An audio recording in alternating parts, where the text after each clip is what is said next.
गुरुर्ब्रह्मा गुरुर्विष्णु गुरुर्देवो महेश्वर गुरुर साक्षात परम ब्रह्म तस्मै श्री गुरवे नमः। श्री गुरुभ्यो नमः। ସମସ୍ତଙ୍କୁ ଏହି ଲୋକମନ୍ଦିର ୟୁଟ୍ୟୁବ୍ ଚ୍ୟାନେଲକୁ ସ୍ୱାଗତ। ଆଜି ଆମେ ନବମ ଶ୍ରେଣୀ ସଂସ୍କୃତ ପୁସ୍ତକର ନୀତିବାଣୀରୁ ତିନୋଟି ଶ୍ଲୋକକୁ ପଢ଼ିବା, ତା ସହିତ ପରୀକ୍ଷା ଉପଯୋଗୀ କେତୋଟି MCQ କ୍ୱେଶ୍ଚନକୁ ଦେଖିବା। प्रथम श्लोक जलबिंदु निपातेन क्रमशः पूर्यते घटः सः क्रमः सर्वविद्यानां धनस्य च धर्मस्य च।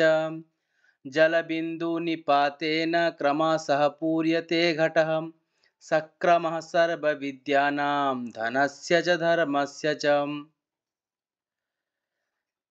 शब्दार्थ देखिबा। जलबिंदु निपातेन ର ଅର୍ଥ ହେଉଛି ବୁନ୍ଦା ବୁନ୍ଦା ଜଳ ପଡ଼ିବା ଦ୍ୱାରା। ଘଟ ଶବ୍ଦର ଅର୍ଥ ହେଉଛି ମାଠିଆ। ଘଟ ଶବ୍ଦର ଅର୍ଥ ହେଉଛି ମାଠିଆ। କ୍ରମଶଃ ଧୀରେ ଧୀରେ, କ୍ରମଶଃ ଶବ୍ଦର ଅର୍ଥ ହେଉଛି ଧୀରେ ଧୀରେ। ସେମିତି ପୂର୍ଯ୍ୟତେ ଅଥବା ପୂର୍ୟତେ ପୂର୍ଣ୍ଣ ହୁଏ। ତ ଏହି ଶ୍ଲୋକର ଅର୍ଥକୁ ଦେଖିବା ଏବେ। କ'ଣ? ଯେପରି କ୍ରମଶଃ ଜଳବିନ୍ଦୁ ପଡ଼ିବା ଦ୍ୱାରା ଗୋଟିଏ ମାଠିଆ ପୂର୍ଣ୍ଣ ହୋଇଥାଏ, ସେହିପରି କ୍ରମରେ ପରିଶ୍ରମ ବଳରେ ସମସ୍ତ ବିଦ୍ୟାର, ଧନର ଏବଂ ଧର୍ମର ଉପାର୍ଜନ ହୁଏ। ଦେଖିବା ବେଳେ ଜଳ ବୁନ୍ଦା ବୁନ୍ଦା ପଡ଼ିବା ଦ୍ୱାରା କ'ଣ ହୁଏ? ନା ଗୋଟିଏ ମାଠିଆ ପୂର୍ଣ୍ଣ ହୋଇଯାଏ।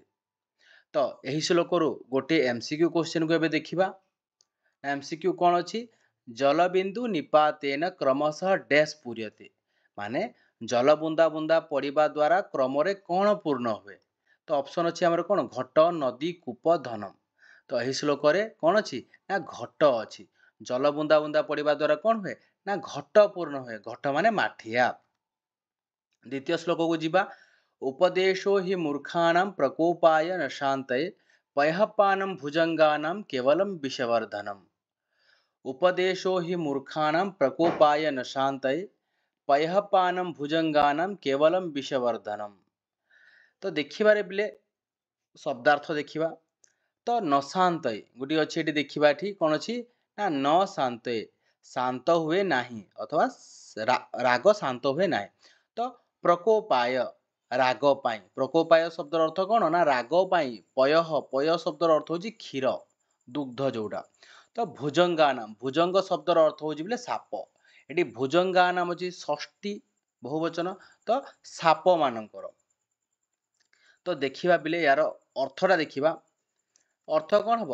ନା ମୂର୍ଖମାନଙ୍କୁ ଉପଦେଶ ଦେଲେ ସେମାନେ ଶାନ୍ତ ନ ହୋଇ କ୍ରୋଧିତ ହୋଇଥାନ୍ତି। ଯେପରି ସାପକୁ କ୍ଷୀର ପିଆଇବା ଦ୍ୱାରା ତାହା ଶରୀରରେ ଥିବା ବିଷ କମେ ନାହିଁ, ବରଂ ଆହୁରି ବଢ଼ିଥାଏ।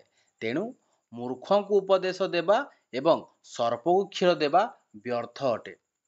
ଜଣେକୁ ଯଦି ଆମେ ଉପଦେଶ ଦେବା, ଜଣେ ମୂର୍ଖକୁ ଯଦି ଉପଦେଶ ଦେବା, ସେ ଓଲଟା ଆମ ଉପରେ ରାଗିବ, ତାର ରାଗ ଶାନ୍ତ ହବନି। ସେମିତି ଗୋଟିଏ ଯଦି ସାପକୁ ଆମେ କ'ଣ କରିବା? କ୍ଷୀର ପେଇବା, ତ କ'ଣ ହବ ପିଲେ? ନା ସିଏ ତା ରାଗ ମାନେ କ'ଣ କି ତା ବିଷ କମ ହବନି, ତା ବିଷ ବଢ଼ିବ। ତ ଗୋଟିଏ MCQ ଦେଖିବା।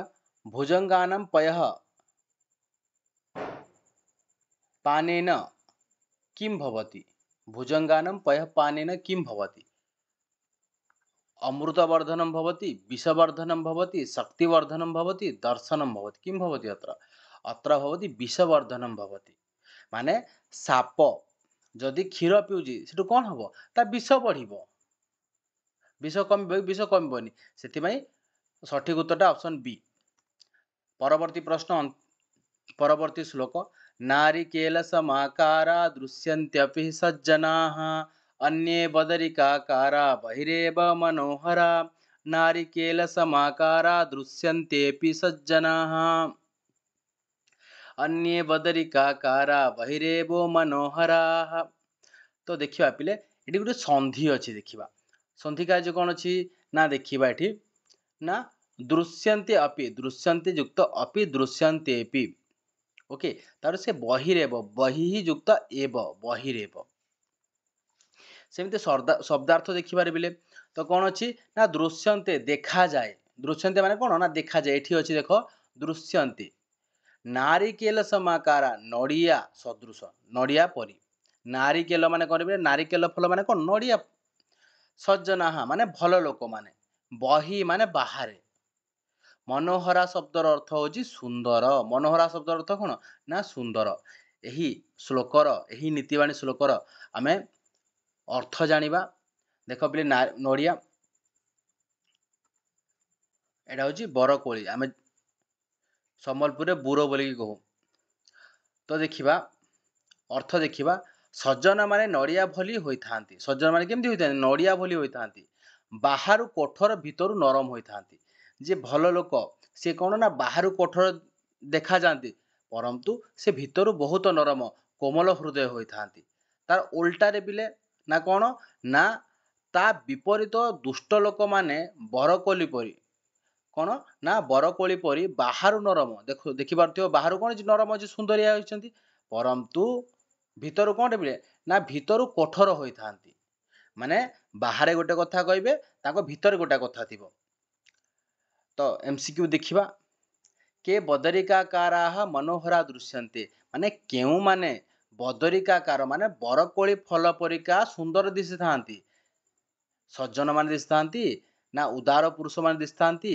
ना दिव्य पुरुष माने दिसतांती ना अन्य अन्य लोक माने सज्जन माने केमती दिसंती ना नड़िया परिका नारिकेल फल परिका दिसंती आउ अन्य लोक माने ताठू ता ऑपोजिट ता विपरीत कोन बिले अन्य लोक माने केमती दिसंती ना बरकोली फल परिका सुंदर दिसतांती ऑप्शन डी राइट आंसर ता परवर्ती प्रश्न होची के नारिकेल समाकाराः दृश्यन्ते केउ माने नारिकेल सदृश देखा जाती रे पिले सज्जन माने पंडित माने माने धनी माने अथवा धार्मिक माने एठी ऑप्शन ए होची सज्जन माने कोन नड़िया परी बाहरु कोठरा भितरु नरम थांती कोमल हृदय थांती ताकर ऑप्शन ए होची राइट आंसर समस्त को धन्यवाद।